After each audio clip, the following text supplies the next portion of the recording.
Emmanuel Macron est reparti de Washington, alors qu'il avait dit qu'il ne voulait pas de cessez-le-feu. Il a parlé de trêve. Oui. Bon, c'est ce que je disais la semaine dernière. Trêve, cessez-le-feu, c'est pareil. Donc en réalité, il change d'avis aussi comme de chemise. Alors, le drame, c'est qu'on ne sait jamais quand Emmanuel Macron parle, s'il s'adresse aux Français ou s'il s'adresse à l'opinion internationale et aux Russes. Bien, c'est ça le problème aussi, c'est qu'on a un président qui tient un discours qui est contradictoire, qui dit une chose puis qui dit après, mais pratiquement dans la même phrase, une chose qui contredit. Bah, c'est le en même temps. Alors c'est plus que dur, excusez-moi, parce que le en même temps veut dire oui, mais un côté, de l'autre. Il y a une manière de pratiquer le en même temps qui est une manière de dire je comprends les intérêts des deux parties. Oui. Alors je pense qu'il faut arriver à un accord, mais je comprends que les deux parties aient des intérêts. C'est ça le véritable en même temps. Bon, non, ça c'est autre chose. C'est je dis une chose et dans la foulée, je dis une autre chose qui est complètement contradictoire. Excusez-moi, c'est psychologiquement, c'est n'importe quoi. C'est n'importe quoi. Et en plus, je dis une chose en direction des Russes, et dans le même discours, je dis quelque chose qui est à usage des Français ou des Européens, mais que les Russes entendront quand même, bien sûr. Puisque c'est dans le même discours. Là, vraiment, il y a un problème, et je répète ce que je dis, et je le dis depuis maintenant pas mal de temps, il y a une incompréhension des règles de base de la diplomatie qui est un des problèmes majeurs avec notre président. Alors, cette espèce de en même temps, cet oxymore, j'allais dire, diplomatique, il est aussi pratiqué par Volodymyr Zelensky, qui, in fine, se réaligne sur Washington en expliquant qu'il les remercie, qu'il est d'accord pour négocier, qu'il est d'accord pour signer un accord, etc., etc.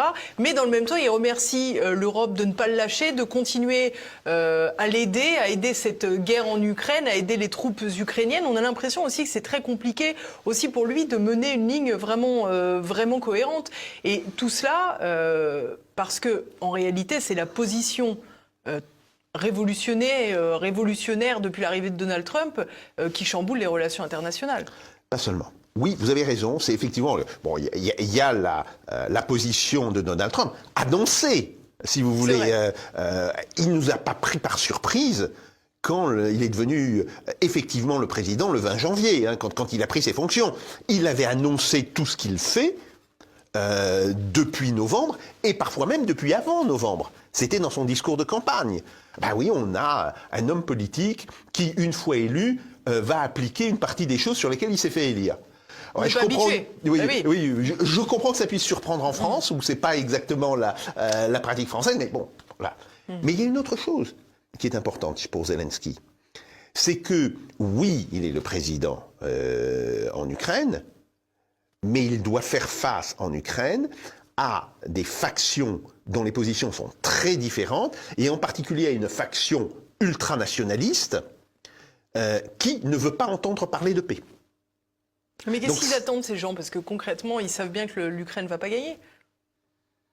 Mais vous êtes face à des gens, il suffit d'ailleurs de lire la presse ukrainienne, de gens qui sont dans une logique absolument suicidaire, qui consiste à dire, oui, nous allons peut-être perdre, mais nous allons perdre, entre guillemets, avec les honneurs, et donc le souvenir de notre lutte restera et irriguera la pensée ukrainienne et nous permettra, dans 20 ans, dans 30 ans, de reprendre le combat.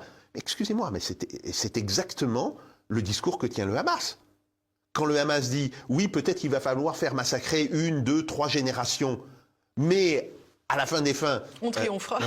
On triomphera, mais c'est exactement le même type de discours.